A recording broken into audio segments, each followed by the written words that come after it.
No hay duda de que hay experiencias que uno no pide, simplemente llegan y te dejan con la mente hecha un rompecabezas. Hace poco viví algo que no sé si llamarlo historia o advertencia del universo. Todo empezó sutil, detalles, gestos, palabras suaves, hasta que empecé a ver lo que había detrás de esa mirada, que no era cariño, era vigilancia. Y fue ahí donde lo entendí. Esto no es amor, ni afecto, ni cuidado. Una mezcla tóxica de protección, manipulación y una obsesión tan intensa que hasta el aire pesaba distinto. Así que, hoy entraremos juntos al lado oscuro de los vínculos. Y donde nace la figura más inquietante del amor extremo o, mejor dicho, obsesión extrema. Yandere Simulator.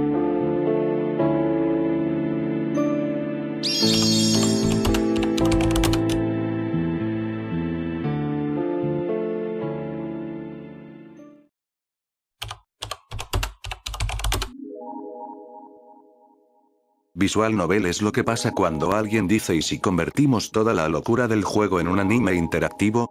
Aquí te toca vivir como el chico más deseado del colegio, el senpai.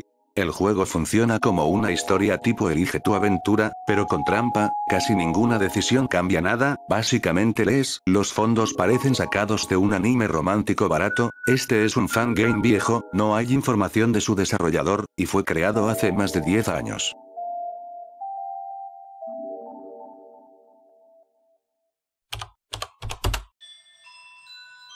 Taeko Yamada, o Senpai-chan, es la versión femenina del senpai, es igual de normal que Taro, piel clara, ojos color carbón, pelo negro liso hasta media espalda, y esa vibra de chica buena que ni se imagina que alguien está dispuesta a hacer locuras por ella. Fue agregada oficialmente a la lista de personajes el 30 de septiembre de 2016, pero todavía no está disponible para jugar. Según Yandef, en el futuro, aunque no seguro, podrías elegir si quieres un senpai chico o chica. Si eliges a Taeko, los rivales seguirían siendo los mismos, o sea, seguirías siendo una yandere pero que se enamora de otra chica. Eso la convierte en uno de los pocos personajes con representación LGBT dentro del juego, y sí, eso generó bastante debate. Yandef incluso mencionó que el padre de Ayano, Hokichi Yudasei, no aprobaría esa relación, aunque se alegraría porque el linaje ahí sí podría terminar. También la comunidad ha sacado mods que te permiten jugar como Taeko en vez de yandere. Lastimosamente es probable que Taeko nunca vea la luz, ya que Pedodez procrastina más que la tarea de la casa, y tiene una forma de pensar muy cerrada.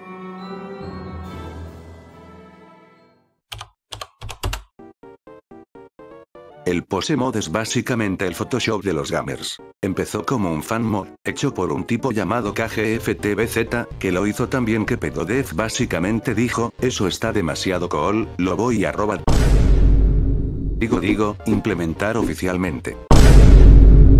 Pero la versión original del mod sigue siendo 1000 veces más completa que la del juego base. ¿Qué se hace con él? Literalmente todo. Pone a los personajes en poses imposibles, les cambio la cara o girarles los brazos hasta que pierdan toda dignidad. Se crearon mini novelas dramáticas de todo tipo, el único problema es que tienen que estar actualizándolo a cada rato para que sea compatible con las nuevas versiones del juego. Es tan poderoso que parece un juego completamente distinto. Lo malo es instalarlo, es prácticamente como una misión suicida. Windows te grita virus. El antivirus intenta eliminarlo y tú solo puedes rezar, esperando que tu PC sobreviva al caos.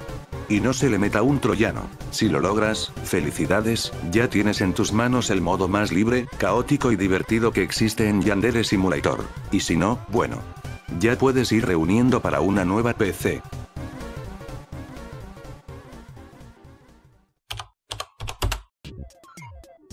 Para los que no programan, un fail safe es básicamente como decirle al juego: oye, revisa esto, si no es, pasa al siguiente y así hasta que se te acaben las opciones. El problema es que en los primeros prototipos del juego, ¿cómo llegó eso ahí? Yandere Death tenía cadenas interminables de failsafe, 10, 20, quién sabe, una tras otra para cosas súper básicas. Cada fotograma, cada personaje, estaba corriendo por esa lista interminable de decisiones, y obvio el juego se volvía lento y pesado. Entre programadores, esto se convirtió en un meme legendario. Mucha gente decía que esos failsafe eran los responsables de todo el lag del juego. La mejor solución, como usar un switch o estructuras mejor pensadas, estaba ahí, pero Def no la aplicaba todavía. Con el tiempo, el mismo Yandere Def aclaró que la famosa captura viral de su código horrible estaba un poco exagerada, y que hoy en día gran parte de esas cadenas se reemplazaron por sistemas más optimizados.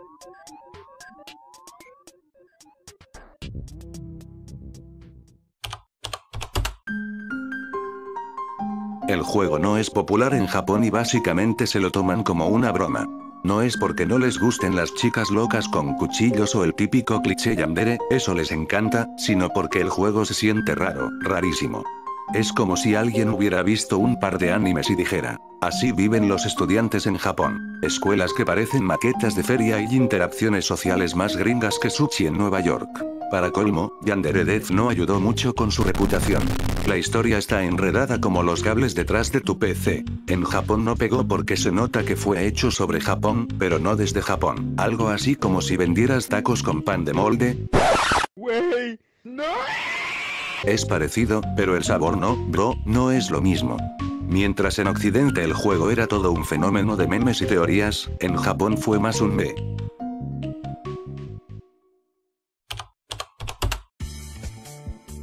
Yandere-kun, o Ayato Aishi, es la versión masculina de Ayano, pero ojo, no existe oficialmente en el juego, es solo un easter egg. Si lo activas, el resultado es una experiencia surrealista. Los demás personajes siguen llamándolo Ayano y su voz es femenina, es una combinación tan extraña que parece sacada de un sueño raro después de ver demasiados TikToks a las 3 de la madrugada. Ayato tiene ese aire de protagonista oscuro, tiene piel pálida, cabello negro despeinado cayendo sobre unos ojos gris oscuro que parecen juzgarte en silencio. Siempre viste el uniforme masculino clásico, camisa blanca, pantalones negros y zapatos negros, y cuando se activa el modo Snap, es returbio. Yandef, antes de decidirse por Ayato, consideró otros nombres como Ayanari o Yanagi, ambos con ese aire elegante y cuchillero. Su debut oficial fue en Yandere no Sutoka, donde finalmente se movió, habló y acechó a la gente como se debe. Y hasta tiene su propia funda de almohada, y según el mismísimo Def, fue un éxito de ventas. Ayato ni existe en el juego, pero ya tiene merch.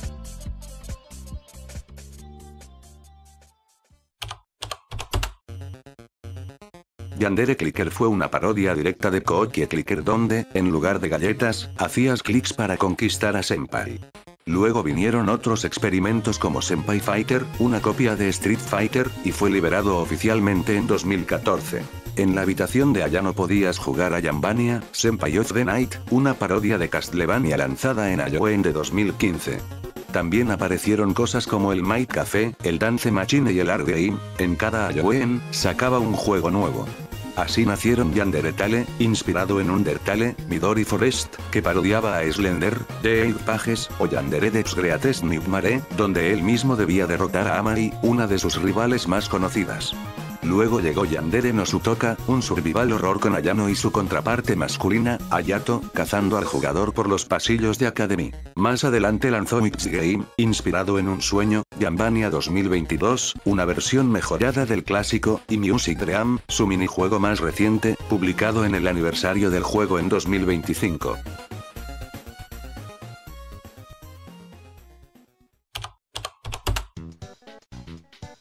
El menú de Asterix es una de las partes más extrañas del juego. Se accede con una tecla especial y permite activar modos que transforman completamente a Ayano. Entre los más conocidos está el modo 47, que convierte a Ayano en el agente 47 de Hitman, el modo Bancho, que le da aspecto de pandillera japonesa, y el modo Bad Time, inspirado en Undertale, donde Ayano puede usar ataques de huesos y rayos como Sans. También existen modos como Titan Mode inspirado en Ataque a los Titanes, donde los estudiantes se vuelven gigantes, o Cyborg Mode, que le añade partes metálicas y un efecto futurista. Otros modos son más extraños o controversiales, como Ebola Mode o COVID Mode, y provocan efectos masivos en los NPC. Algunos, como Medusa Mode o Miyuki Mode, le dan poderes sobrenaturales, permitiendo petrificar enemigos o lanzar rayos mágicos.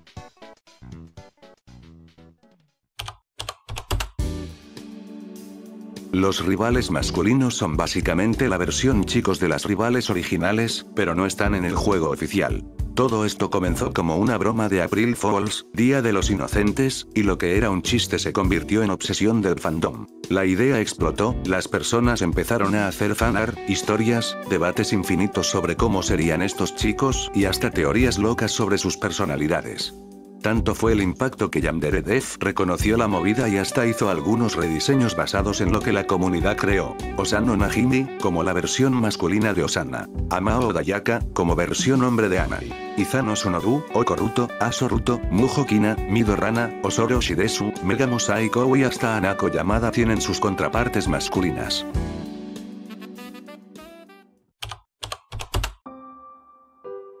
A comienzos del 2015, Yandere Dev tenía planeado introducir a Osana, la primera rival. Pero algo no encajaba. Osana no lucía como una tsundere. No transmitía el carácter que él imaginaba.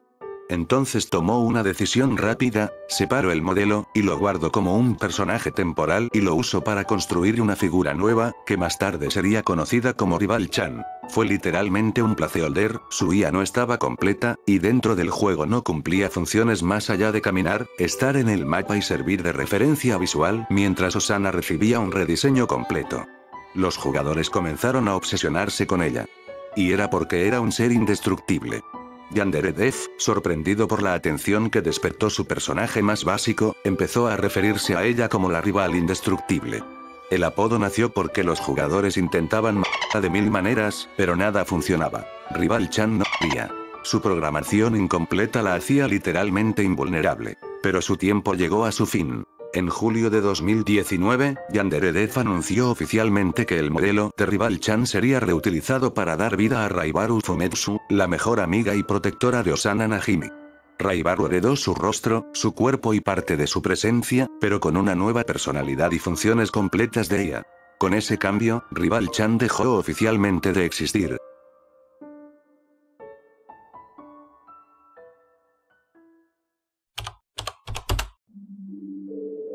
Info-chan comenzó como una estudiante más, se justificaba su aislamiento por una agorafobia extrema, sus lecciones eran enviadas por correo, y nadie debía molestarla. En realidad, su club, el Info Club, era una fortaleza desde la que controlaba toda la información que circulaba en la escuela. Vendía rumores, manipulaba estudiantes y, lo más controversial, intercambiaba su ayuda por fotos de bragas. Para ella, las fotos eran solo moneda de cambio, sin connotaciones emocionales. Ayano debía entregarle imágenes de las bragas de sus compañeras a cambio de favores como información, armas o eliminación de rivales. Sabe todo lo que ocurría en Academy y fuera de ella. Tenía contactos criminales, posiblemente vínculos con los Yakuza, y un conocimiento peligroso de los movimientos de la corporación Saiko, que la toleraba más por precaución que por respeto.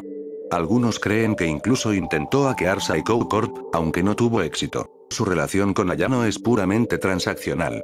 Info-chan no siente empatía ni culpa, solo interés. Cuando Ayano la describe como una chantajista que vende fotos de bragas, ella lo confirma sin vergüenza. A cambio, ofrece información sobre estudiantes, sus debilidades, relaciones y rutinas. Ayano puede usarla, pero nunca confiar en ella. Su desprecio por Osana se nota. No solo desea verla sufrir, sino que impulsa a Ayano a eliminarla, sin explicación alguna. Según Yandev, revelar ese motivo sería un spoiler devastador para la trama. Lo mismo ocurre con Megami Saiko, otra de sus enemigas. Info-chan quiere que ambas caigan, aunque nadie sabe por qué. En sus primeros conceptos, Info-chan sería la rival final, la mente maestra que usaba a Ayano para deshacerse de las demás chicas cercanas a Senpai. Pero esa idea fue descartada. Aún así, la magnitud de su influencia sugiere que sigue siendo una figura central. Info-chan fue diseñada con un cabello y gafas rojas, una sonrisa traviesa y una voz calmada. Es sarcástica, manipuladora, inteligente, e increíblemente calculadora. Su reputación como corredora de información es tan baja que roza lo inhumano, pero su identidad verdadera mantiene una reputación neutra, porque nadie sabe quién es. Yandere Dev ha confirmado que su nombre real existe y que tiene un doble sentido, significando algo cercano a informante y traidor. Pero nunca será revelado, porque su misterio es parte de lo que la define. También confirmó que Info-chan nunca podrá ser asesinada, eliminarla sería como quitar el botón de ejecución del propio juego.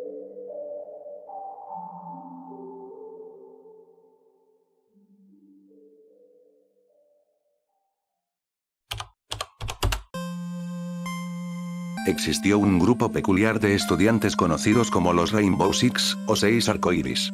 Este nombre era para cada uno de los 12 alumnos que conformaban el grupo y porque tenían el cabello de un color diferente. Estos personajes nacieron con un propósito puramente experimental.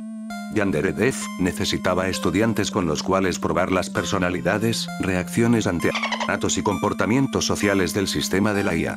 No pertenecían a ningún club específico, y sus días transcurrían entre conversaciones en la plaza o en la cafetería. El grupo estaba compuesto por 6 chicas y 6 chicos, y con el tiempo, la comunidad los bautizó como los Rainbow Six.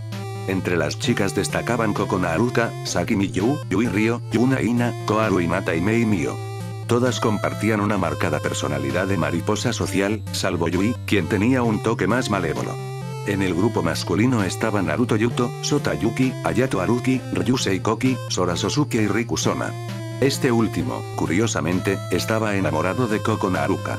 Pero el 15 de julio de 2019, la mayoría de los alumnos de los Rainbow Six fueron eliminados y reemplazados en el juego, pero algunos como Kokona Haruka, Saki Miyu y Riku Soma permanecen.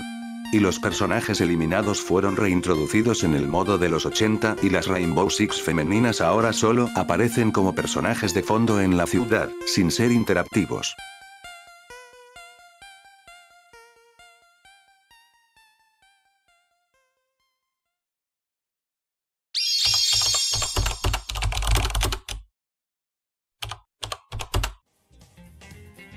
Midori Gurin, o Midori Gurinishi, tiene el cabello y ojos color manzana, viste todo verde y pertenece al club de videojuegos. Es torpe, distraída y vive pegada a su celular, famosa por ser la chica que no deja de hablarle a Yandere Dev. Sabe que está en un videojuego, pero nadie le cree. Su rutina es simple. Llega temprano, juega, estudia poco, y sigue pegada al teléfono incluso si ocurre un rato. Le encantan todas las cosas verdes y simpatiza con quienes tienen su mismo color de cabello. Tiene buena relación con sus compañeros, aunque le teme a un Agi. Fue añadida al juego el 12 de agosto de 2015 como una parodia de los fans insistentes. Su nombre significa literalmente verde verde. Varias veces en vídeos, pero siempre regresa, siendo el chiste recurrente del juego.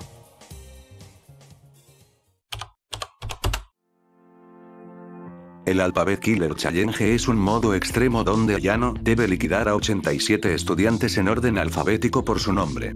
Se activa escribiendo a Krefeg en su habitación, y el tiempo se detiene, los estudiantes están en sus posiciones, y una flecha rosa marca a la próxima víctima. Ayano tiene herramientas especiales como bombas de humo, un robot limpiador de sangre, mochila de armas, casilleros para esconder cuerpos, píldoras de sanidad y hasta invisibilidad temporal. Al final, la recompensa es una Megami Psycho deformada que se puede eliminar con un botón. Kudere Simulator es una parodia creada por Dev como Día de los Inocentes.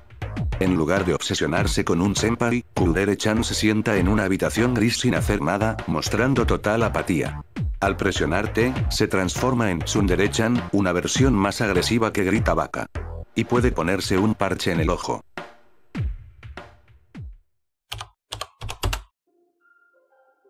El Budo Ending es un final alternativo propuesto por los fans donde Ayano deja atrás su obsesión por Senpai y encuentra redención junto a Budo Masuta, líder del club de artes marciales. En este final, tras ser rechazada por Senpai o cansada de su obsesión, Ayano se acerca a Budo, quien nota su sufrimiento y le ofrece apoyo en lugar de amor romántico. Gracias a él, Ayano aprende a controlar sus impulsos y romper la maldición de su familia, el ciclo de matar por amor.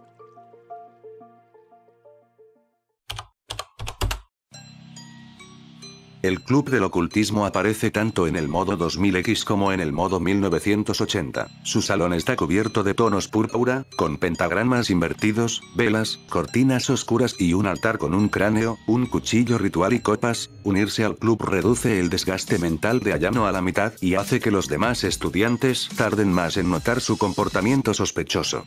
Si el líder muere o el grupo queda con menos de 5 miembros, el club se disuelve. Su presidenta es Okaruto, acompañada por Shinigaku, Chojo Tekina, Dakuatsu, Supana Churu y Kokuma Jutsu.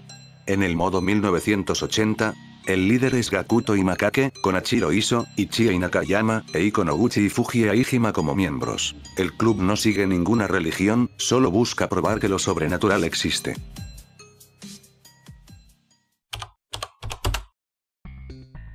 Hubo una larga lista de estudiantes eliminados del juego, entre los más recordados están Ritsu Taina, uno de los personajes más antiguos del prototipo, y Victim-chan, una figura simbólica que representaba a una de las primeras víctimas del modo de eliminación. También estaba Raimo Mafin, Rinakari, y Ayako Amaya. Otros, como Goldie-chan y Togo Atatsuma, fueron eliminados por inconsistencias narrativas o por ser duplicados de estudiantes existentes. Algunos personajes como Student-chan y Student-kun eran modelos genéricos usados en las versiones alfa para llenar la escuela antes de que existieran los personajes oficiales.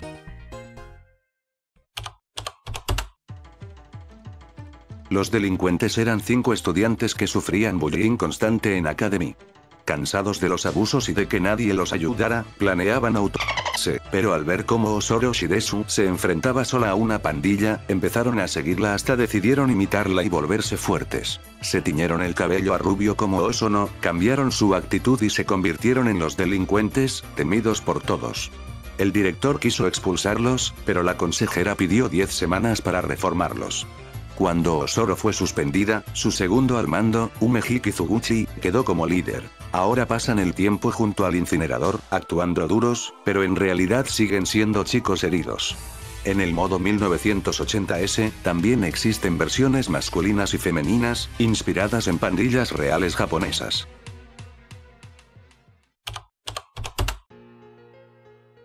Sakura Ajiwara es una estudiante del club de jardinería, conocida por su serenidad y su enfermedad cardíaca incurable. Desde pequeña sabe que morirá antes de los 30, pero vive con calma y gratitud por cada día. Tiene el cabello rosado con flores violetas y siempre lleva una regadera lavanda. Su rutina comienza a las 7 de la mañana, cuando llega a la escuela y riega a las plantas del segundo piso antes de entrar a clases. Pasa los almuerzos en el jardín y dedica sus tardes al club, cuidando flores que imagina seguirán floreciendo cuando ella ya no esté. Es amable, tranquila y aprecia los pequeños detalles de la vida.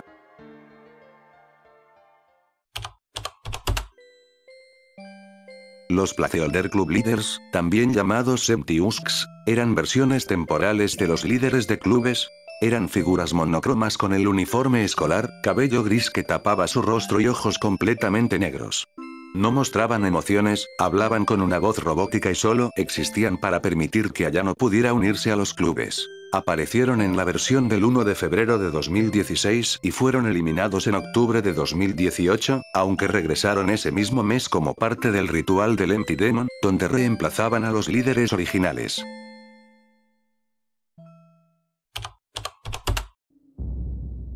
Kashiko Murasaki, es una bully con un pasado triste. Es mestiza, su madre japonesa y su padre de otra raza, y de niña sufrió discriminación por su tono de piel. Para ocultarlo, adoptó el estilo Gyaru, bronceándose y tiñéndose el cabello para que creyeran que su piel era por moda, no por herencia. Aunque hoy parece cruel y disfruta del chisme, en realidad su actitud nace del miedo y la inseguridad. Usa el bullying como defensa para no volver a sentirse rechazada. Detrás de su apariencia llamativa hay una chica que solo quiere ser aceptada tal como es. Fangirl es una figura misteriosa y sobrenatural, apareciendo como un easter egg desde 2016. Su historia está ligada a la familia Saikou, especialmente a su padre, Saiso, y su hermana gemela, Ichiko. Según el lore, Saiso creó una máquina que podía manipular el tiempo y el espacio. Para demostrar su poder, hizo entrar a su hija mayor, Fangirl, en ella. El experimento salió mal, borrándola de la existencia. Desde entonces, Fangirl quedó atrapada entre realidades, consciente de todo lo que ocurre en todas las líneas temporales, pero incapaz de existir realmente. Aparece en distintas versiones del juego mediante códigos, tiene piel blanca con venas negras, cabello blanco en coletas y ojos hundidos que gotean un fluido oscuro. Fangirl es consciente del jugador, del propio desarrollador e incluso del código del juego.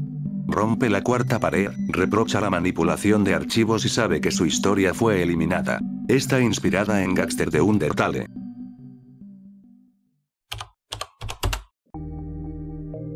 Kokona Haruka es la cuarta y última rival con historia propia, sucesora de Victim Chan en las pruebas del juego. Kokona tiene piel clara, ojos púrpura intenso y cabello lila peinado en 2 trenzas con cintas blancas.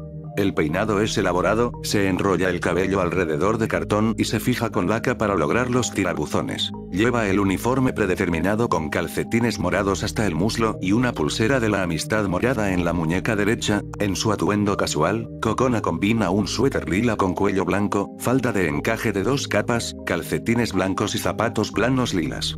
Lleva un collar dorado en forma de corazón y, ocasionalmente, pintalabios rosa.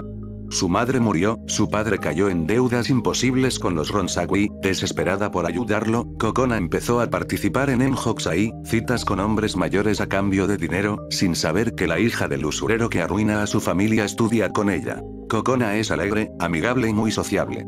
En su pasado, se unió al club de teatro por su admiración hacia Kizuna Tsunobu, líder del club, replicando incluso algunos aspectos de su peinado. Kokona disfruta del teatro y ha comenzado a escribir su propia obra, centrada en un asesino en serie.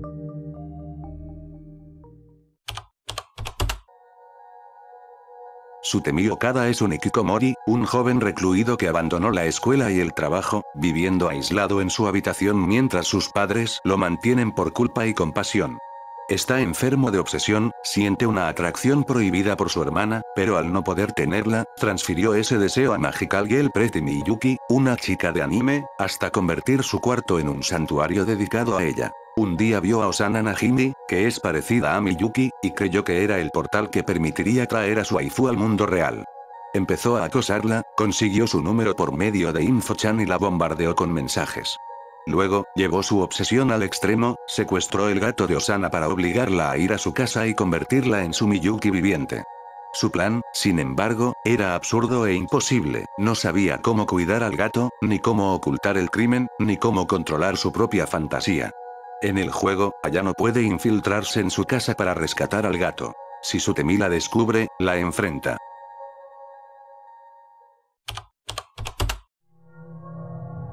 Isaku Nonoshita era un fotógrafo fracasado y resentido. Había dedicado su vida al arte, pero la fama le llegó a un amigo sin talento, solo por vender fotos provocativas. Lleno de envidia, Isaku decidió hacer lo mismo, dejando atrás su pasión por la fotografía para caer en la obsesión por el dinero. Sin recursos para contratar modelos, ideó un plan perverso, pagó a unas estudiantes para difundir un rumor sobre una prueba de valentía en un manicomio abandonado. Esperó en la oscuridad con su cámara y un cuchillo, acechando a las jóvenes que llegaban inocentemente. Las obligaba a posar, amenazándolas con divulgar las fotos si hablaban. Su crueldad parecía no tener fin, hasta que una noche todo cambió. Mientras preparaba su equipo, el olor a humo lo alertó, su bolsa llena de fotografías ardía. Creyó que una víctima había vuelto para vengarse. Desde entonces, el manicomio se convirtió en su prisión. No quiso huir, se quedó esperando más presas. Pero el castigo llegó. Una de las chicas regresó, armada. Isaku la subestimó, pero ella lo enfrentó con furia contenida y habilidad mortal. Lo apuñaló una y otra vez, dejándolo tirado entre las ruinas del lugar donde había destruido tantas vidas.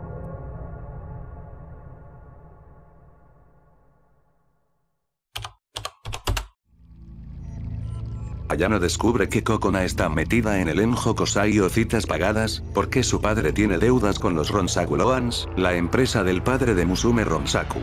Para manipularla, Ayano le dice que Musume vive con lujos gracias al dinero que arruinó a su familia. Entonces Ayano organiza un encuentro en un edificio abandonado, donde Musume está atada y vendada. Le dice a Kokona que golpearla enviará un mensaje a los prestamistas. Pero cuando Musume reconoce la voz de Kokona y empieza a insultarla, Kokona pierde el control y la liquida con un bate. Ayano, mientras tanto, llama a la policía y culpa a Kokona del asesinato, logrando eliminar a su rival sin ensuciarse las manos.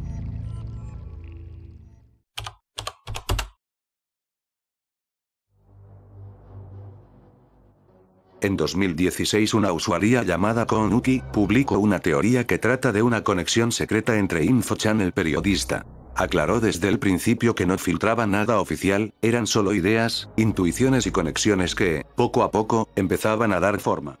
Su hipótesis central era que Yandere-chan e Info-chan son hermanas. La teoría partía de los 10 casetes grabados por el periodista, un personaje cuya voz relata cómo, en 1989, investigó los asesinatos cometidos por Ryoba Aishi, la mamá de Ayano. A lo largo de las grabaciones, el periodista se muestra como un hombre quebrado, perseguido por la culpa, el fracaso y una vida destruida tras intentar exponer los crímenes de Ryoba.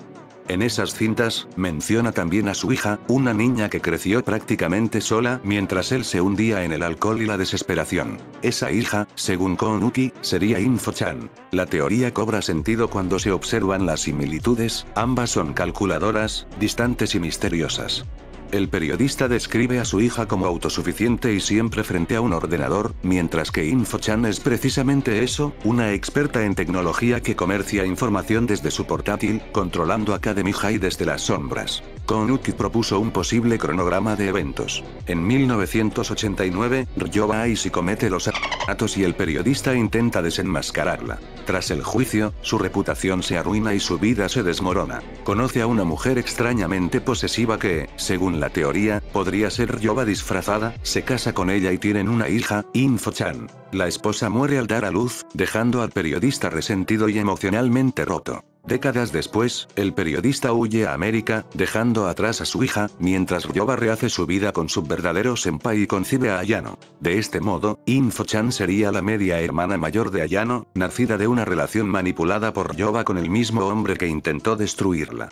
La idea sugiere que Info-chan habría encontrado las cintas de su padre, comprendió la historia y decidido vigilar a Ayano, repitiendo el ciclo, observar, registrar y esperar que la historia se repita, esta vez bajo su control.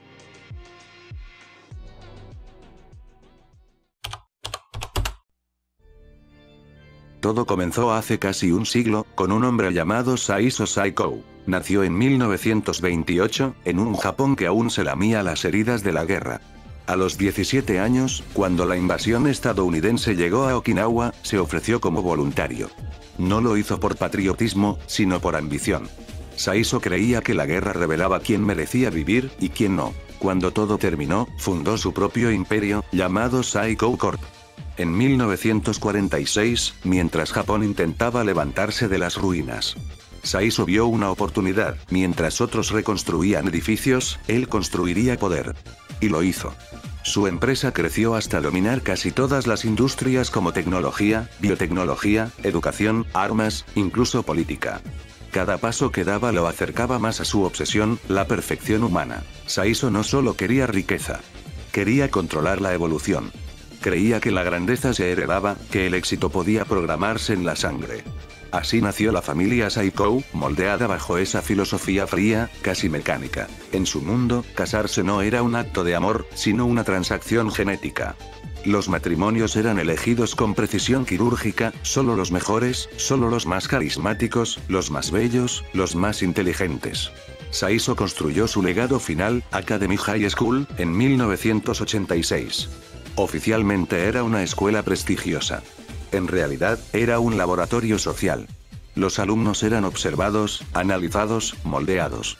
Cada uno representaba una pieza del futuro que él imaginaba. Y en la cima de ese sistema, estaría su familia. Hoy, el trono lo ocupa Ichiro Saikou, su hijo. Frío, metódico, sin emociones. Heredó la empresa, el imperio y el peso de mantener el nombre Saikou como símbolo de poder. A su lado, su esposa Tsuma, la matriarca, dirige la casa como si fuera un templo. En ella no hay risas, solo silencio y reglas. Su hija, Megami Saikou, es la joya del linaje. La estudiante más perfecta de Academy, presidenta del consejo estudiantil, observadora silenciosa detrás de una pantalla. Nadie la ve en clases, pero todos sienten su presencia. Es temida y respetada, casi como si fuera una máquina programada para no fallar. Su hermano Kencho, en cambio, es distinto, arrogante, burlón, demasiado humano para los estándares de su apellido. Y por eso, quizá, el menos querido. De niños, los hermanos Saikou fueron obligados a eliminar a su hámster como prueba de lealtad. El apellido Saikou escrito, significa el más alto, el mejor. Pero en su caso, también significa el más temido.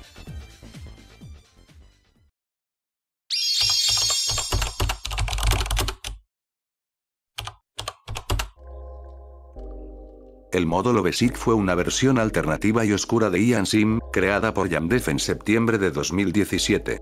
Su propósito era eliminar el tono cómico del juego y transformarlo en una experiencia más seria y trágica. Para activarlo, el jugador debía presionar la tecla L 10 veces en la pantalla del calendario.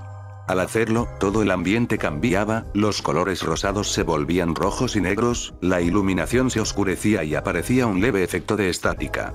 En este modo no se podían usar comandos de depuración, y la atmósfera baja se volvía permanente. El título mostraba a Ayano sosteniendo la cabeza de Osana. El nombre Lovesick fue en su momento considerado por Yamderedez como el nuevo título del juego.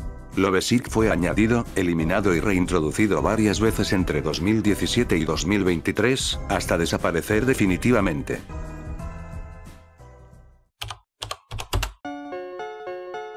El modo 1980 funciona como una precuela ambientada en 1989, narrando la historia de Ryoba Aishi, la madre de Ayano, en una época sin tecnología moderna, redes sociales ni infochan. En el tutorial, el jugador presencia su primera donde Ryoba Sumire Saitozaki, la primera rival, en un baño del colegio. Este crimen, mal cubierto, desata sospechas en la policía y obliga al director a encubrir lo ocurrido para proteger la reputación de la academia. A lo largo del modo, Ryoba enfrenta 10 rivales, todas enamoradas del mismo chico. Pero a diferencia del modo moderno, todo depende del ingenio y la discreción. No hay ayudas tecnológicas, y cualquier error puede acabar con la partida. El juego culmina en un juicio final, donde la policía y un periodista intentan desenmascarar a Ryoba. Su destino depende de las decisiones del jugador. Si logra engañar a todos, obtiene el final S, considerado el final canon, donde queda libre y forma su familia dando origen a Ayano Aishi. Los estudiantes visten distinto, los clubes cambian, y el club de periodismo reemplaza al Infoclub.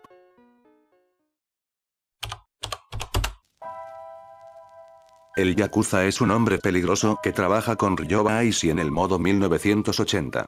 Es un criminal con tatuajes de serpientes en los brazos, cabello negro peinado hacia atrás y una actitud fría. A cambio de favores o dinero, puede desaparecer rivales, vender cositas como veneno, y hasta pagar por estudiantes ricos raptados. No tiene nombre ni muestra emociones, pero todo lo que hace es por su hermano menor, Togo, un estudiante de Academy. Si Ryoba lo ayuda a mantener a su hermano lejos del crimen, él le devuelve el favor eliminando enemigos. Es el equivalente a Infochan en esa época.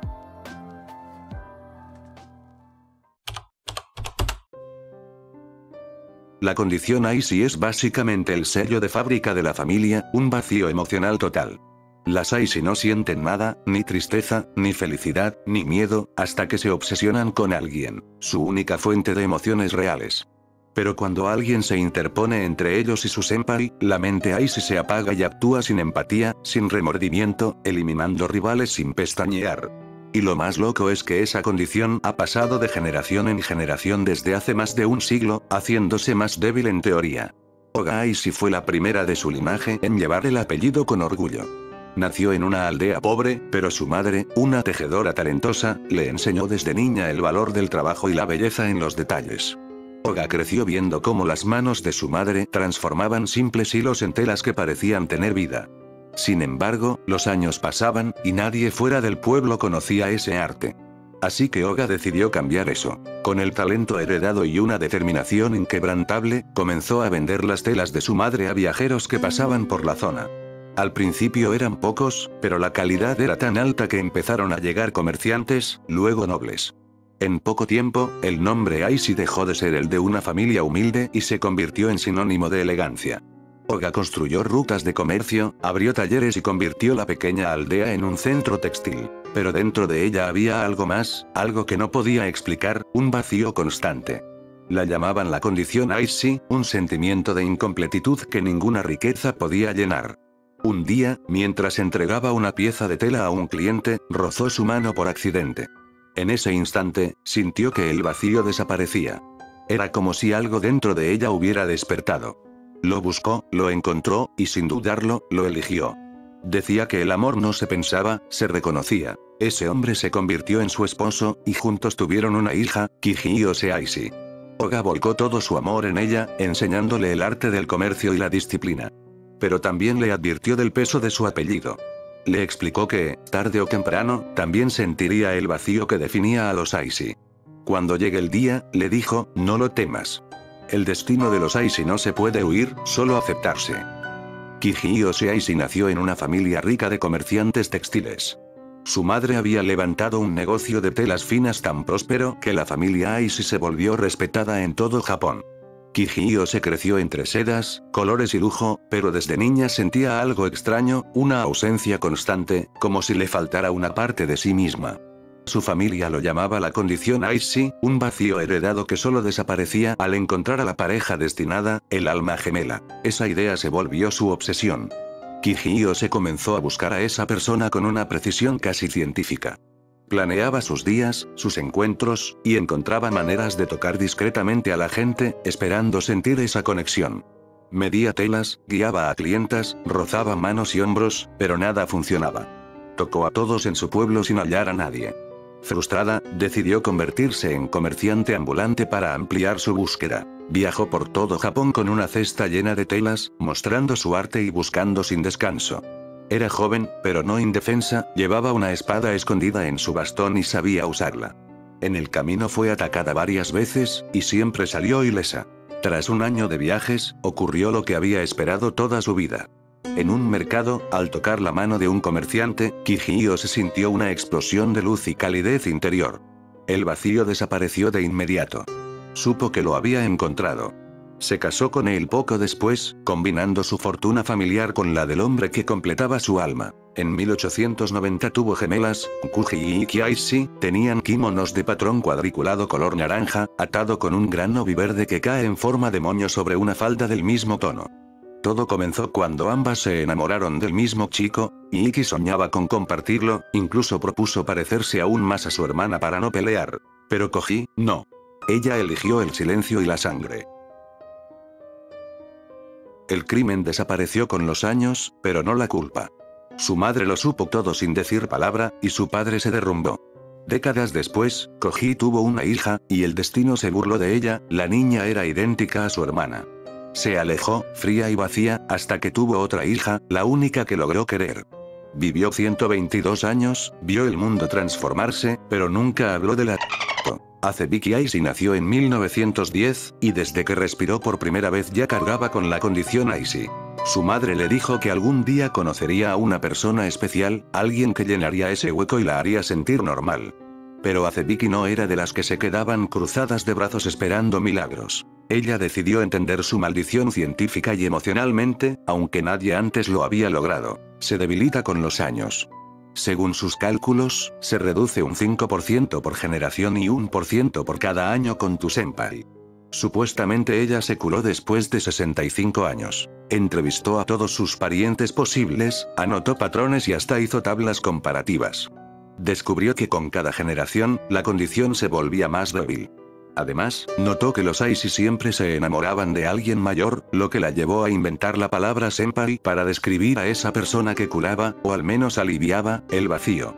Según sus cálculos, después de años junto a su senpai, los síntomas desaparecían lentamente. Pero Azebiki no se conformó con lo romántico. Quiso buscar el origen del mal, rastreando su linaje hasta 1800, pero se topó con un muro. Más allá de ese año, nadie sabía de dónde venían los Aishi. En esa época, todos pensaban que era una maldición, no una enfermedad. Ella, sin embargo, decía que era genética, aunque el ADN aún ni se conocía. Así que mezcló ciencia con ocultismo, leía libros de biología por la mañana y leyendas de demonios por la noche. Incluso encontró historias de cazadores de monstruos que, supuestamente, borraron del mapa a criaturas que se alimentaban del amor. A los 18 años, conoció a su senpai. Al principio luchó contra su instinto, pero al final, como muchos de su linaje, terminó eliminando a quienes se interpusieron entre ella y su cura. Era tan inteligente que sus crímenes parecían accidentes. Vivió la Segunda Guerra Mundial, pero nunca participó, prefería los laboratorios y los libros antes que las armas. Hoy, con más de 110 años, Azebiki sigue viva. Es la más longeva de los Aishi, la abuela sabia del linaje. Dice que está curada, que su condición desapareció con los años al lado de su senpai. Cuando alguien le pregunta cómo lo logró, suelta una explicación con porcentajes, fórmulas y cálculos de una mente brillante. Algunos piensan que ya perdió la cabeza, otros que alcanzó la verdad. Kataba nació en 1930, en pleno Japón imperial, cuando todo era propaganda, himnos militares y el honor del emperador hasta para comer arroz. Creció entre bombardeos, hambre y ruinas, y a los 15 ya había visto más tragedias que la mayoría en toda su vida. En 1948, con 18 años, se enamoró de un chico de su instituto. El problema: había otras 10 chicas tras el mismo. Y, bueno, digamos que Kataba no creía mucho en la competencia sana. Una por una, las eliminó usando métodos tan inteligentes que ni los policías podían entender cómo lo hacía. Pero claro, los estadounidenses estaban metidos en todo tras la guerra, y la recién formada CIA, junto con la policía japonesa, terminó descubriendo que la era ella. En lugar de encerrarla, los agentes dijeron: «Wow, esta chica es una máquina. ¿Y si la contratamos?». Así que le ofrecieron borrar su historial criminal a cambio de trabajar para ellos.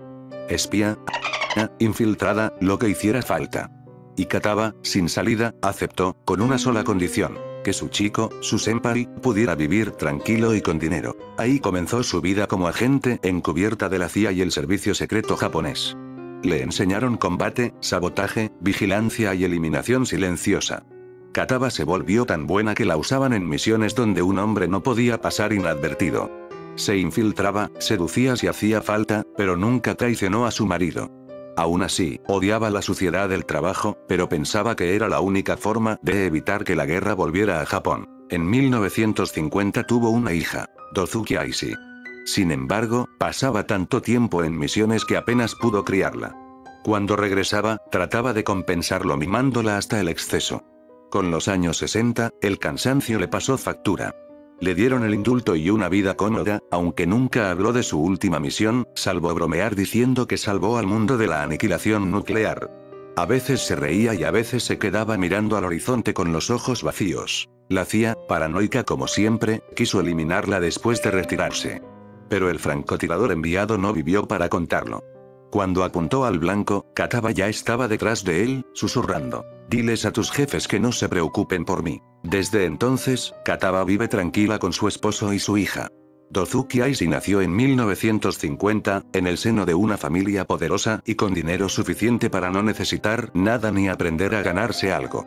Desde niña, fue tratada como una princesa. Todo lo que deseaba, lo obtenía con solo pedirlo. Pero, igual que sus antepasadas, llevaba en la sangre la maldición de la condición Aishi. A los 17 años, en 1967, Dozuki conoció a un joven que parecía llenar su vacío interior. Lo llamó su senpai, y por primera vez sintió algo parecido a la paz. Pero no tardó en descubrir que no era la única que lo amaba. Otras chicas también lo buscaban, y ese simple hecho la volvió loca por dentro. A diferencia de Kataba, su madre, una espía y asesina legendaria, Dozuki era vaga, caprichosa y no quería esforzarse por conquistar a nadie. Así que decidió hacerlo a su manera. Pidió ayuda a Kataba, quien, sin hacer preguntas, mandó construir un sótano secreto en la mansión familiar. Un lugar sin ventanas, sin salida, diseñado con precisión quirúrgica. Poco después, Dozuki secuestró a su senpai y lo encerró allí. No lo mató. Lo destruyó mentalmente. Durante meses, usó un método psicológico que las Aishi habían transmitido por generaciones. Una forma de tortura hipnótica que quebraba la voluntad humana. Le daba falsas esperanzas, lo dejaba creer que podría escapar, y luego se las arrebataba. Lo repitió una y otra vez, hasta convertirlo en un ser vacío, obediente, un esclavo mental. Lo llamó Sureibu Aishi, el nombre que simbolizaba su completa sumisión. Sureibu no era su esposo ni su prisionero, era su creación. Un ser que ya no tenía deseos propios. Dozuki, satisfecha con su obra, vivió con él sin necesidad de fingir amor.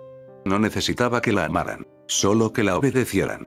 Fue la primera Aishi que no derramó sangre para curar su obsesión y la única que lo hizo sin remordimientos. Años después, Dozuki tuvo 2 hijas. La mayor, Ryoba Aishi, heredó la intensidad emocional de su linaje. Pero Dozuki nunca fue una madre presente. Delegó la crianza a otros y se mudó a Tokio, viviendo una vida de lujos pagada por la fortuna familiar. Nunca trabajó, nunca cambió. Era la Aishi más perezosa y egoísta de todas, pero también una de las más enigmáticas. De Sureibu, poco se sabe. Algunos creen que siguió sirviéndola en silencio hasta el final de sus días. Ryoba nació en 1971, en un lugar tranquilo llamado Burasatown, pero su infancia fue rara. Vivía fingiendo ser normal, como si todo estuviera bien, pero todo cambió en 1989, cuando tenía 17 años y conoció a Hokichi, un chico amable, tranquilo y condenado sin saberlo. Ella sintió que lo había encontrado, su otra mitad. Desde ahí empezó a seguirlo, pero, como siempre pasa, aparece una chica llamada Sumire Saitosaki que también estaba interesada en Hokichi. Y Ryoba dijo, no, gracias. Al día siguiente, en el baño de la escuela. Así, sin drama y arrepentimiento. Intentó limpiar la escena, pero dejó rastros de sangre, y la policía empezó a sospechar. Aunque detuvo los asesinatos mientras estaba bajo investigación, nunca dejó de proteger a Hokichi. Los se casaron, tuvieron a Ayano, y Ryoba se encargó de enseñarle todo lo que sabía sobre borrar evidencias, mentir con cara de ángel y eliminar amenazas sin dejar rastro. Años después, ya de adulta, Ryoba sigue siendo igual de posesiva. Si alguna mujer se atreve a mirar a su esposo, desaparece misteriosamente.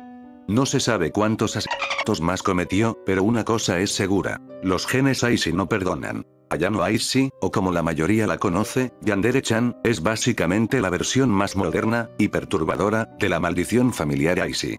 Nació siendo la 11ª generación de una línea donde el amor dejó de ser bonito hace siglos. Desde pequeña, Ayano vivía como si estuviera vacía por dentro, como si el mundo fuera en blanco y negro. No sentía nada, ni alegría, ni empatía, ni siquiera enojo real. Solo un silencio constante en su cabeza. Fingía ser normal para no levantar sospechas, pero en realidad, por dentro, no había ni una chispa de emoción. Todo cambió el día que conoció a Taro Yamada, su senpai. Apenas lo tocó, fue como si su cerebro se encendiera por primera vez. Sintió calor, vida, emoción, cosas que jamás había experimentado. Pero el efecto desaparecía cuando él se alejaba, como una solo funciona al tenerla cerca. Y cuando vio que otra chica se le acercaba, su mente lo tuvo claro: si alguien se interpone entre ella y su vida, esa persona debe desaparecer. Ayano no por odio ni placer, sino por necesidad. Para ella, eliminar a sus rivales no es maldad, es supervivencia.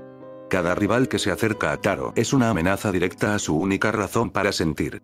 Su perfil psicológico dice que sufre algo parecido a alexitimia, o sea, la incapacidad de identificar emociones.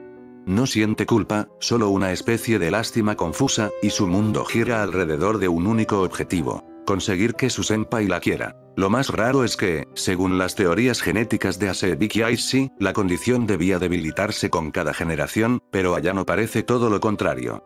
Su caso rompe todas las reglas. Es más intensa, más fría y más peligrosa que cualquiera de sus antepasadas.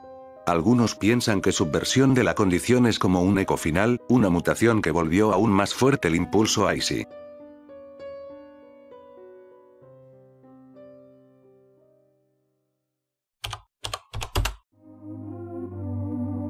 En 1989, una estudiante llamada Sumire Saitosaki fue brutalmente asesinada en el baño del tercer piso. Nadie lo supo con certeza, pero las sospechas apuntaban a Ryoba Aishi.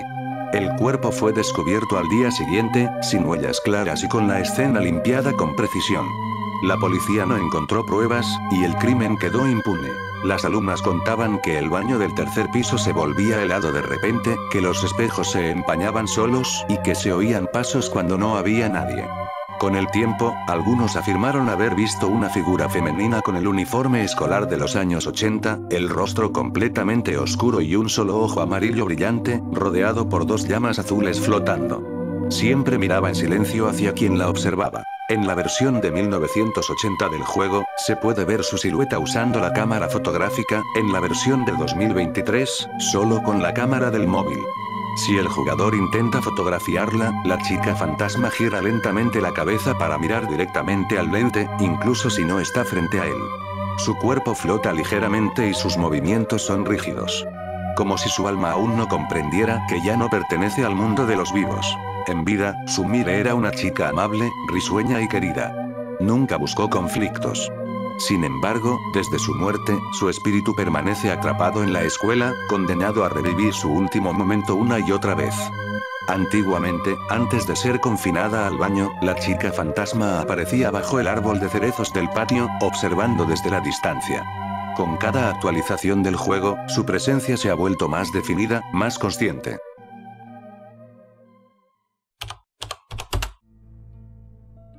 En el año 2016, Yandere Dev sube una actualización y dice que quiere hacer más realista el sistema para esconder cuerpos. Hasta ahí todo bien, ¿no? Pero luego suelta la bomba, ¿y si usamos el cadáver de un gatito para engañar al perro policía? La idea era que, si enterrabas un cuerpo, los perros policías podían olerlo. Pero si enterrabas un gatito encima del cadáver, el perro olería al gatito, los policías cavarían un poquito, encontrarían al pobre menino, y se irían creyendo que era eso. Miles de jugadores empezaron a escribirle a Yandere Dev, y las redes se llenaron de frases como "no toques a los gatos". Al final, Yandere Dev nunca implementó esa mecánica, y la idea del Kitten Mechanic quedó como una de las polémicas más recordadas del juego.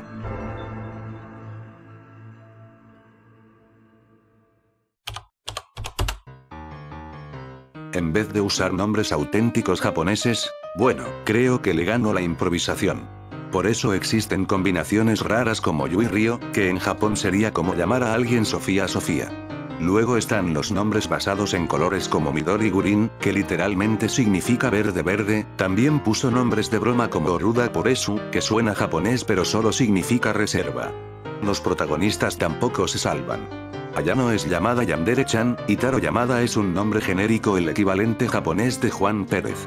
Y para rematar, los del club de cocina tienen nombres como Shokutsu Buraya, que literalmente significa comida, o Kenko Sukoyaka, que es saludable, como si fueran etiquetas de supermercado. Las rivales siguen el mismo patrón. Osana Najimi significa literalmente amiga de la infancia, y Kizana Sonobu es grosera y pretenciosa. Los nombres suenan japoneses, pero son inventados o traducidos de manera literal, sin naturalidad, porque se nota que están hechos más por broma que por autenticidad. Es uno de los aspectos más criticados del juego.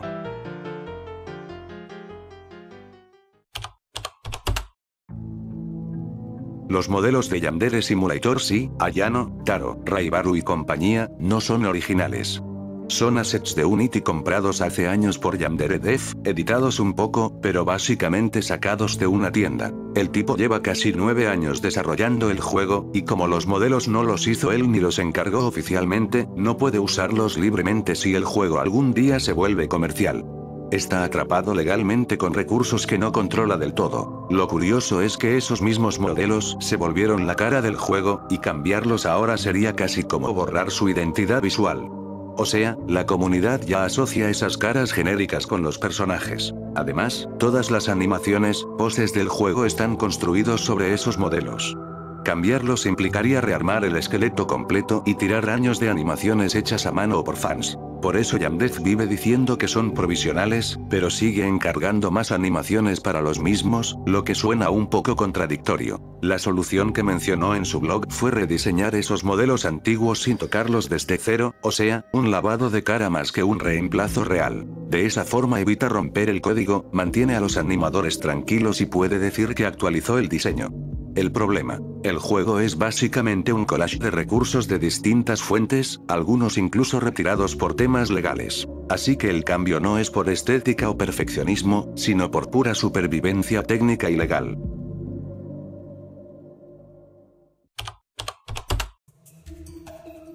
Sara School Life fue un fangame inspirado en Yandere Simulator, empezado por Sara Dev en septiembre de 2019 y cancelado en noviembre de 2020. La razón de la cancelación fue demasiada atención de público joven, drama acumulado y que la versión para Android trajo a montones de niños obsesionados. Sara Yamaguchi es la prota, una chica que protege a su hermano Soma a cualquier precio, y eso marca todo el juego. El objetivo oficial era eliminar hasta 6 rivales que amenacen a Soma, a la paz mental de Sara. Lo mismo da. Sara confunde a un chico llamado Yamiro con su rival y lucha por equivocación. El primer gran objetivo de la historia es Akari, la bully / novia de Soma. Sara la rastrea y termina echando su cuerpo al océano. Sara viste uniforme escolar clásico. Falda carmesí, chaleco negro, calcetas hasta la rodilla, lleva mochila azul y, si llueve, un paraguas negro. En Act 2 aparecen personajes nuevos como Anae, y en Act 3 hay secuencias oníricas donde Sara enfrenta sus crímenes en sueños.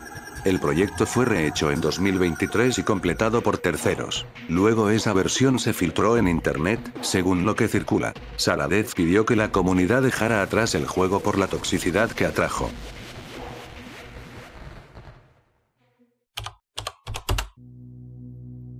Después de que medio planeta intentara jugar Yansim y sus lactos se volvieran chicharrón, nació toda una nueva especie digital. Los rip-offs del juego. De repente, la Play Store se llenó de títulos como High School Simulator, Sakura School Simulator y el más reciente Lethal Lo, el mismo caos de Yansim pero con menos FPS y más anuncios cada 30 segundos. El original nunca llegó a móviles porque, según Yandere Dev, el juego es demasiado complejo para un teléfono. Es decir, tu celular explotaría antes de llegar al segundo rival. Pero eso no detuvo a nadie.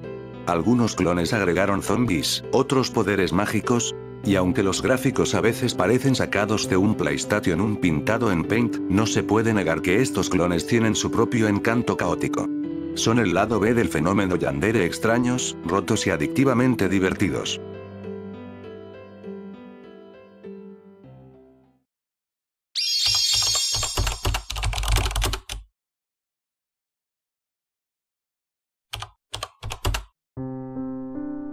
En algún momento, Yandere Dev tuvo una idea muy cuestionable, el sistema de inventario de bragas. La premisa era simple y perturbadora, el inventario del juego aparecería cuando Ayano se abriera la falda y mostrara sus bragas. La comunidad obviamente se indignó. Un juego donde puedes eliminar, envenenar o electrocutar rivales ya era polémico, pero meter fetiches en el menú de inventario fue un nivel extra de what the fuck. El sistema fue descartado y nunca llegó al juego final.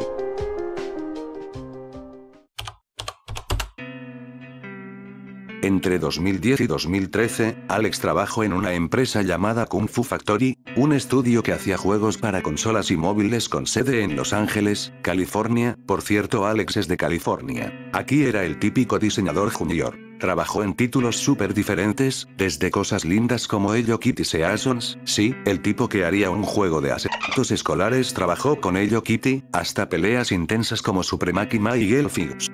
También metió mano en Spartacus Legends, Bellator Onslaught, y hasta en juegos como las Tortugas Ninjas Road to Bran, y Guerra de Cartas de Hora de Aventura, básicamente, un buffet de géneros rarísimos. En esa época, Alex hacía de todo. Lo loco es que después de salir de ahí en 2013, se quedó sin trabajo y ahí fue que decidió hacer Yandere Simulator en 2014, y lo más oficial de todo es que todo esto estaba en su LinkedIn personal. En enero de 2016, el juego fue vetado de Twitch, sin explicación, sin advertencia y sin revisión previa. El juego fue eliminado de la lista de transmisiones permitidas. Twitch nunca aclaró qué parte exacta violaba sus reglas. Yandere Dev incluso dijo que estaría dispuesto a modificar lo necesario si le explicaban que estaba mal, pero la respuesta nunca llegó. Hasta hoy, el juego sigue vetado oficialmente, y el motivo sigue siendo una gran incógnita.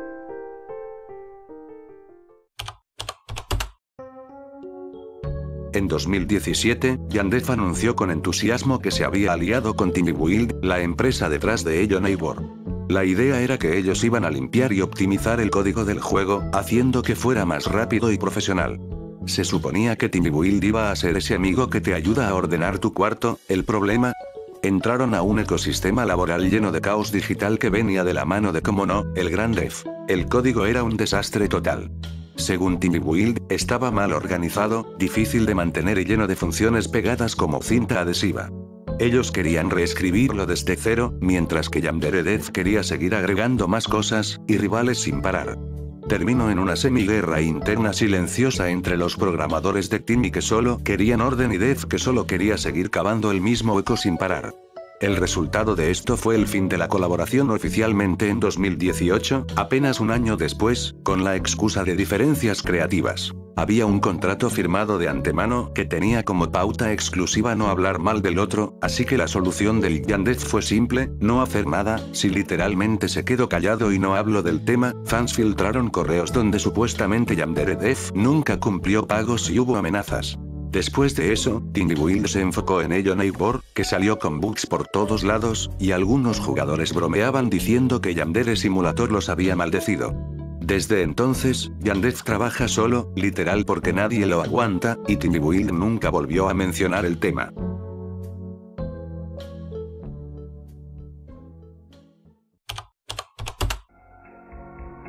Recordemos el hackeo de R/Yandere Simulator, todo empezó cuando Yandef se volvió tan paranoico con las críticas que compró el subreddit por $3.000 solo para tener el control.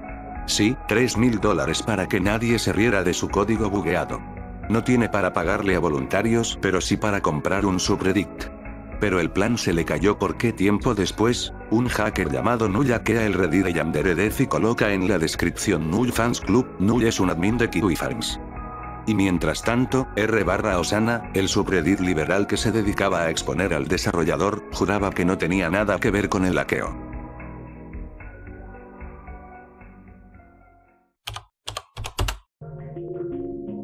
Yandef lleva casi 10 años desarrollando el juego, y todavía no hay una versión final.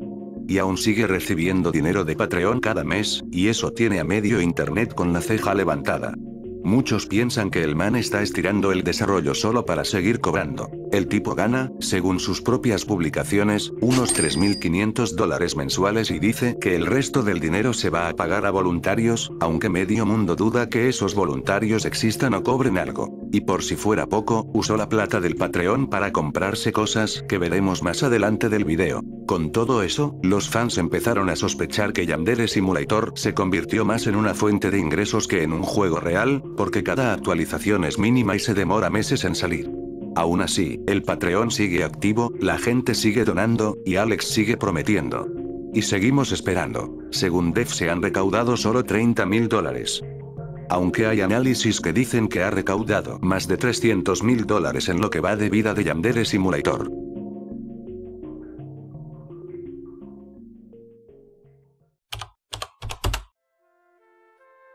Watashi no Mono empezó como un simple fangame de Yandere Simulator, pero terminó emancipándose. El creador, conocido como Epigmeal Dev, decidió hacer su propia historia sobre una chica que descubre que su novio podría estar engañándola. Ahí se activa el modo si no es mío, no será de nadie. El juego se anunció el 17 de octubre de 2017, fue cancelado el 16 de julio de 2020 por culpa de ya sabrán, el inmaduro de Dev chantajeó a Epigmeal para que dejara de hacer el juego con el pretexto de que si no lo hacía se iba a hacer la automorición y otro tipo de amenazas. Las versiones de 2017 a 2019 todavía existen y se pueden descargar, y un giro inesperado fue que, el 5 de agosto de 2020, el creador, ahora bajo el nombre Omemademeal, liberó el código fuente del juego.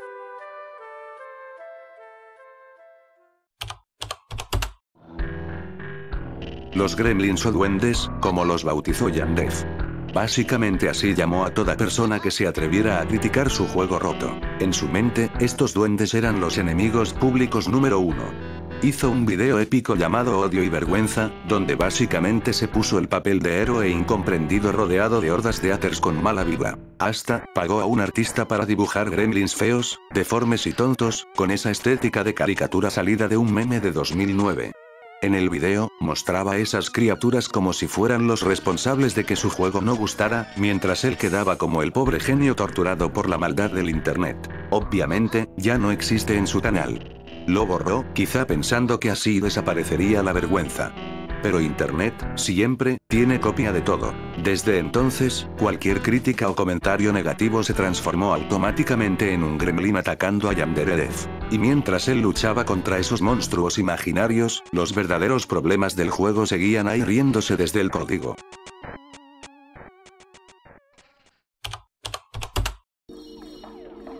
En el servidor de Discord oficial del juego, entras al servidor, rompes una regla y un banazo instantáneo. Algunos lo hacían por deporte, otros solo por ver cuánto pueden aguantar antes de que caiga el martillo de Yandef. Algunos van directo al grano con palabras prohibidas. Otros intentan provocar sin decir nada obvio, el arte de molestar sin ser atrapado, una mezcla de psicología y trolling. Y por supuesto, todo queda registrado. Hay clips con cronómetro tipo nuevo récord mundial, 30 segundos antes del ban. Hay quienes entran con cuentas falsas solo para repetir la misión, eso sí, que si te pasas de listo, te pueden reportar la cuenta o marcarte en servidores conectados.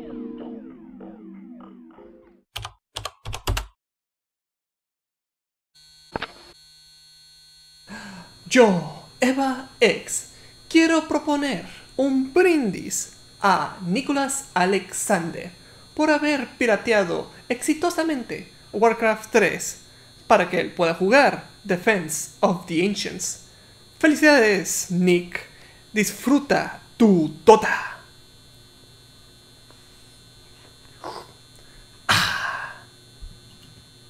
En el 2010, Yandef, en uno de sus momentos más esquizofrénicos, grabó un video donde felicitaba a un tal Nicholas por piratear el Warcraft 3, mientras sostenía una copa llena de leche. Él mismo lo borró poco después, seguramente pensando algo tipo, sí, tal vez esto no fue mi mejor idea, pero, todo lo que entra a internet no sale, alguien lo guardó. Y años después, el video reapareció. Consume el cáliz de Chele. La frase empezó a rondar por Twitter, Reddit, Discord, hasta su propio servidor de Discord terminó inundado de GIFs de él levantando el cáliz sagrado de Chele. Ahora una gran incógnita de muchos, ¿quién es Nicholas Alexander? Lo que sabemos es que este tipo pasó a la historia por piratear Warcraft 3 solo para jugar Defense of the Ancients o Dota para los panas. Lo raro es que nadie sabe realmente quién era. No hay redes sociales, fotos, ni rastro digital. Algunos creen que era un amigo de foros. Otros piensan que era un alias del propio Yandere. Hay quienes juran que el nombre era completamente inventado para la broma del video. La verdad, esto es un misterio sin resolver porque no hay más información de la que se sabe.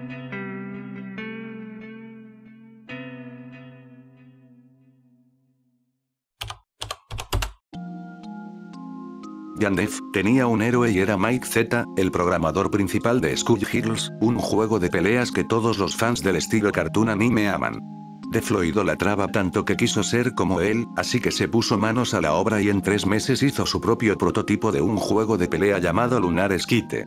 Estaba tan emocionado que fue directo a mostrarle su creación a su ídolo, y ahí empezó su villano origin story. Mike Z, en lugar de decir oye, buen intento, básicamente le destruyó el ego. Le dijo que su código era un desastre, que jamás trabajaría con alguien tan malo, y que él, en 1999, con una computadora de piedra, habría hecho algo 1000 veces mejor. Según Def le causó depresión como siempre. Después de eso, Def se quedó sin autoestima, sin confianza y con 3 meses de trabajo hechos polvo. Literal, el tipo pasó de soy un genio indie y si me dedico a vender empanadas. Pero algo se encendió en su interior, un fuego vengador. Juró que un día superaría a su exhéroe y crearía su propio éxito. Lo más irónico de todo es que, años después, Mike Z se metió en un problema monumental, lo acusaron de maltratar y lo despidieron de Skull Heroes después de hacer un chiste terrible en un torneo. Autumn Games le quitó todo el proyecto, y el fandom básicamente lo canceló. O sea, el tipo que humilló a Alex terminó cayendo por sus propias acciones.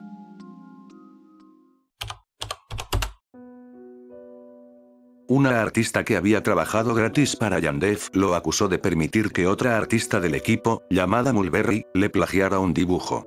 El dibujo en cuestión era de la prima de Ayano, un personaje nuevo que iba a aparecer en una ilustración para un concurso de Medivan. Lo fuerte viene cuando esta artista asegura que Yandef le pidió los bocetos sin marca de agua, supuestamente para un timelapse del proceso.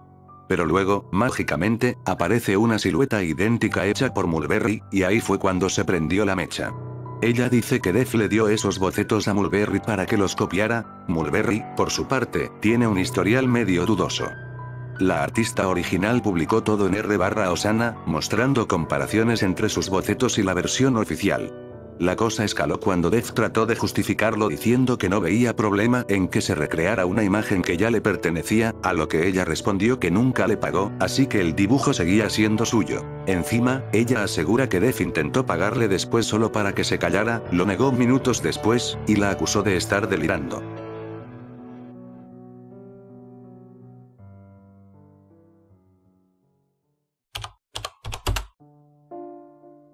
En un video que hizo Yandef que ya eliminó por cierto, mostró un dibujo que había recoloreado y lo usó como ejemplo de arte malo que le envían.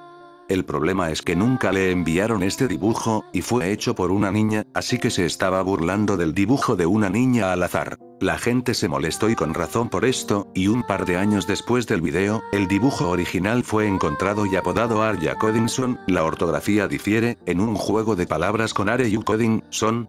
¿O estás codificando ahora, hijo? La artista de nombre Vanessa, se enteró de lo que hizo, a ella tampoco le gustó, pero estaba contenta con el apoyo que recibió de la comunidad. Así que, un final feliz, y Yandere Death nunca se disculpó realmente.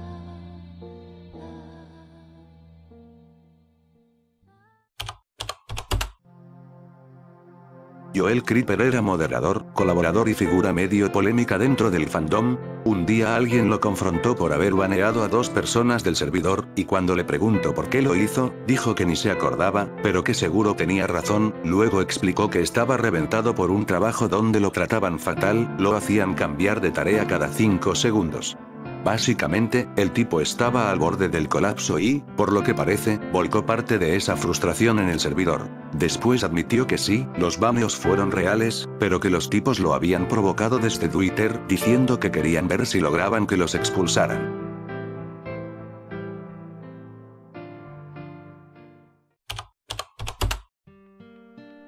Apoyar Yandere Simulator hoy en día es como abrazar un cactus rosa, sabes que pincha y está medio podrido por dentro, pero igual te dan ganas de tocarlo. Es lo mismo con el juego, tenía una idea brillante, y el internet lo recibió muy bien. En la comunidad anglo empezaban a salir los primeros vídeos de youtubers como Cubz Scout, y en la comunidad hispana empezaba a mostrarse con youtubers como Fernanfloo que lo hicieron viral, y de repente el juego estaba por todos lados y todos querían jugarlo. Pero con los años, el IP se convirtió en drama. Y aún así, el juego no muere. ¿Y por qué la gente sigue ahí? Primero, la nostalgia pura, muchos crecieron jugando esto cuando eran niños y aún quieren verlo finalizado. Y también están los que dicen, odio al dev, pero amo el concepto, intentando separar al creador del juego. También está el grupo que lo juega solo por memes, mods o porque los clones intentaron salir y fueron peores. Algunos quieren que termine, otros simplemente no pueden dejarlo porque es parte de su infancia.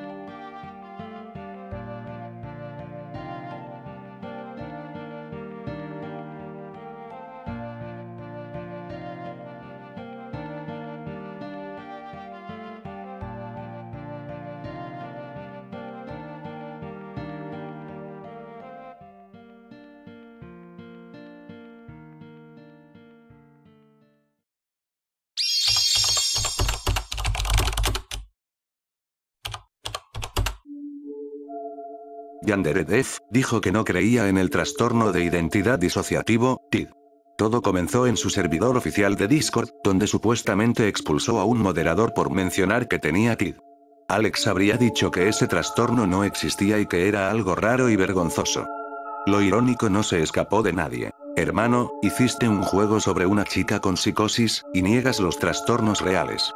Si Yandere Death hubiera recibido ayuda psicológica real, no estaría insultando a otros por tenerla y sí, fue un coemocional directo al ego del desarrollador. Fingir una enfermedad mental no da vergüenza. Burlarse de quien la tiene, sí. Desde entonces, el tema quedó como una mancha difícil de borrar en la reputación de Alex.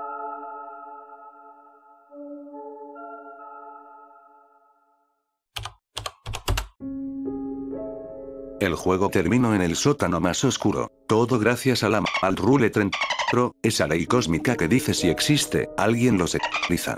Y sí, estamos hablando de colegialas kawaii, rivalidades de anime y drama escolar, básicamente, combustible para la locura. Desde 2015, fanarts tan turbios de Ayano, Megami y hasta los rivales empezaron a surgir como si fueran virus en tu PC. Algunos artistas incluso animaban a los personajes usando los modelos oficiales del juego, creando escenas que harían que tu tío del sótano se sonrojara y tu madre llorara. Algunos se unieron al culto, y otros salieron llorando.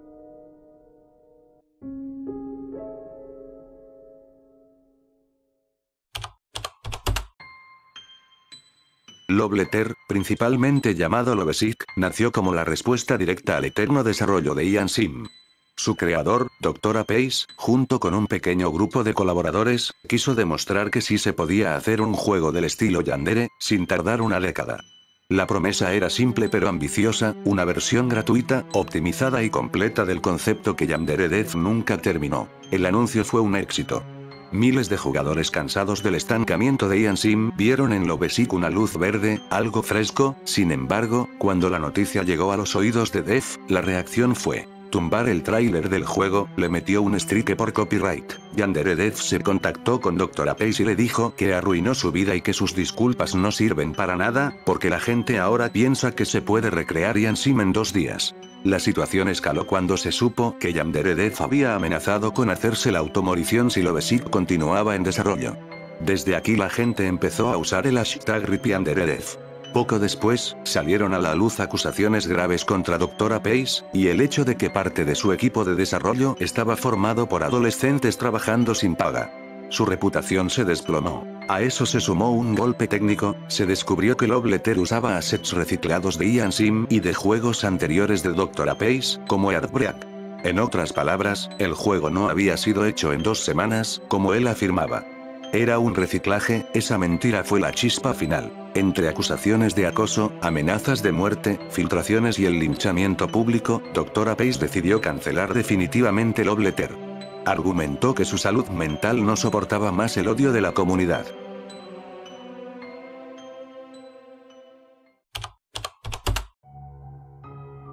En 2015, Yandev se creó un usuario en un foro sobre muñecas para adultos. Pedía consejos de cómo cariñosear con su muñeca de forma más ricolina. Además montaba imágenes de una muñeca vestida de Zero Suite Angus, la que parece que compró por correo, pero que aún no le había llegado. Para el 28 de enero le ha llegado la muñeca y la presenta en el foro. La bautiza con el nombre de My Waifu, y que la vestirá como Rei Ayanami cuando quiera hacerle el delicioso y que la vestirá de Zero Suite Samus cuando quiera darle sus besucazos. Como si fuera un gremio de vírgenes, todos lo felicitaron por su adquisición. Aquí viene lo turbio, el 15 de noviembre de 2015, My Waifu se añadió al juego. Su nombre es un juego de palabras entre My, mi y wife, esposa.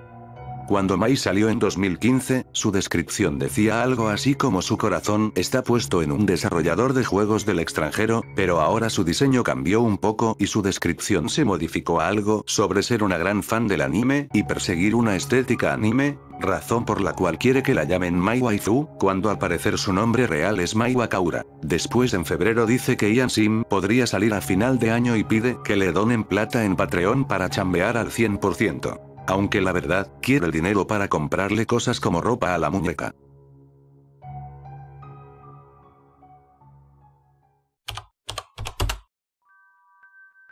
El 25 de septiembre del 2023, Yandere Dev fue acusado de mantener conversaciones digamos que, inapropiadas con una chica menor que él e incluso llegó a manipularla para que lo defendiera. Todo comenzó porque la menor de 16 años llamada Jane, hizo públicas conversaciones donde Alex le preguntaba cosas muy fuera de contextos como qué tan grande podía tener las pechugas, y él por su parte revelaba detalles muy personales como qué tanto le podía medir la vara mágica. Además, una youtuber llamada Alisune publicó todos los audios, pero Def le hizo dar de baja el video y le metió strike.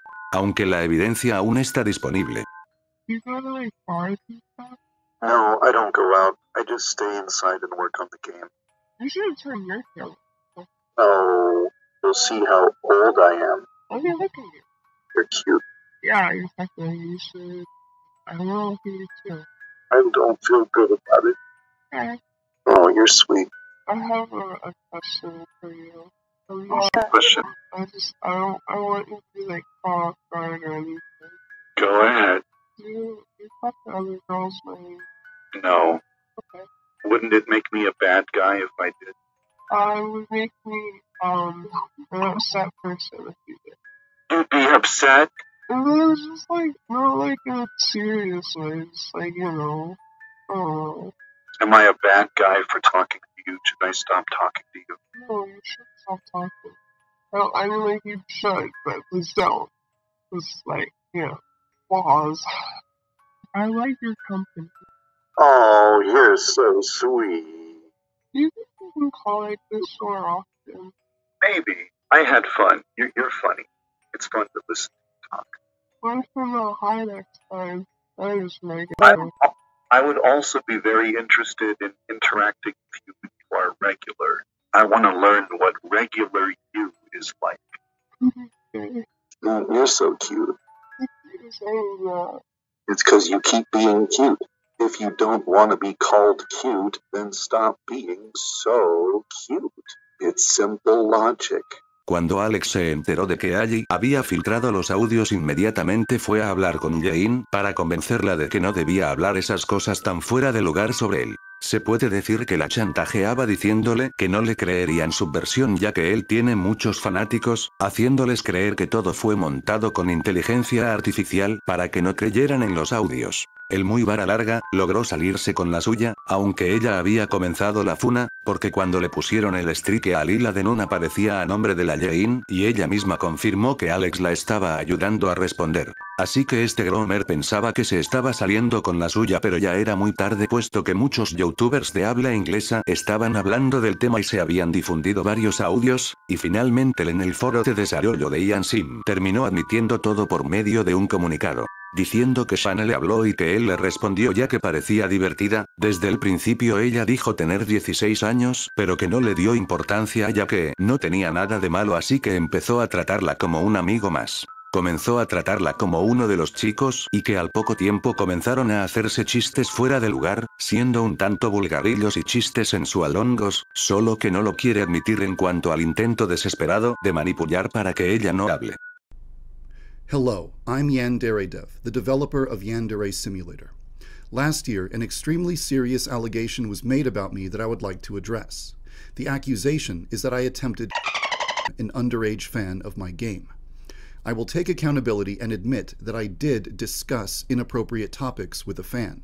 However, the accusation that I deliberately attempted to a fan is false. In this video, I would like to apologize for what I feel I should apologize for, but I would also like to give you the full story so that you know what is true and what isn't true. Let's start at the beginning. Last year, a fan of my game contacted me and wanted to chat. Usually, when a fan tries to talk with me, I just tell them that I'm too busy. But this person seemed really nice and friendly and funny, so I decided, you know what, sure, let's talk. She let me know right off the bat that she was 16, but I didn't see any problem with that.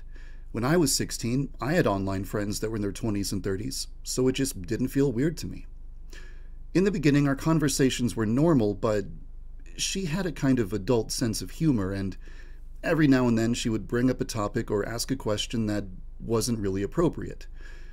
When this would happen, I wasn't entirely comfortable with it, but I rationalized to myself that it was no big deal and just kept talking with her. Is when an adult tries to establish a relationship with a child with the intention of exploiting or abusing the child. That doesn't describe what I did.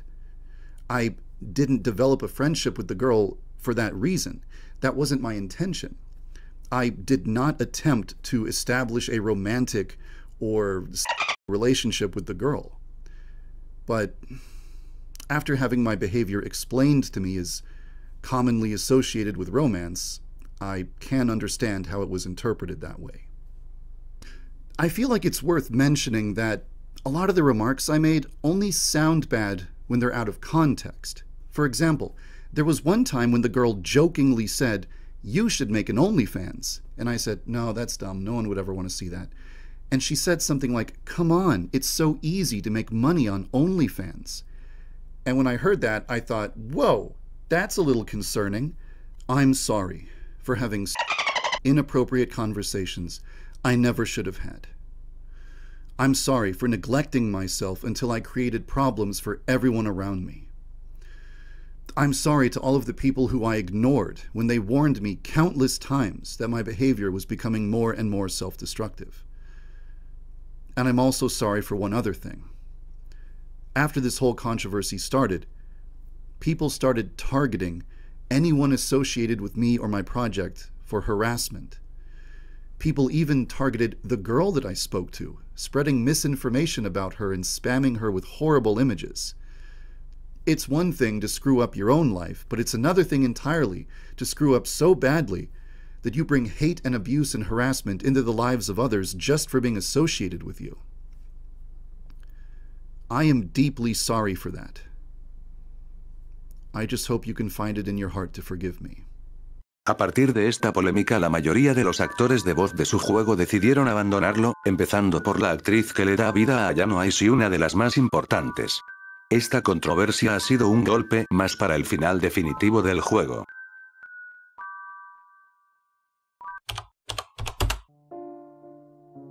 Guardian Sim lleva casi 10 años en desarrollo. Empezó en 2014, cuando todos pensábamos que para 2020 ya habría un final, pero no. En 2020 recién salió Osana, la primera rival, después de 6 años de memes, excusas y ya casi terminó. Luego llegó Anma y en 2024, la segunda rival, que sí, está terminada, pero tan básica que parece una demo técnica. Y Yandere Death dice que si termina 2 rivales el juego sería de pago. O sea, todavía ni lo acaba y ya quiere cobrar. En 2021 lanzó el modo de los 80, un modo retro que nadie pidió, pero que sí terminó rápido. Terminó un modo secundario antes que el principal. Y todo porque no quería que el juego se pareciera a GTA 6, hace poco, Yandere Death admitió que ya está harto del juego. Básicamente confirmó lo que todo el fandom sospechaba, está aburrido de su propio proyecto. Y es que se nota. Yandere Simulator ya no tiene esa chispa del principio. Se volvió un proyecto tan gigante que aplastó al mismo dev. Y sí, es triste, pero también es culpa suya. Es el clásico ejemplo de un juego que tenía potencial para ser una leyenda y terminó siendo eterno pero en desarrollo. Así que si algún día lo ves terminado, probablemente estés jubilado. Si te gustó este video puedes suscribirte y darle like, para más icebergs de este tipo, soy Mundo Pesadilla, nos vemos en la próxima.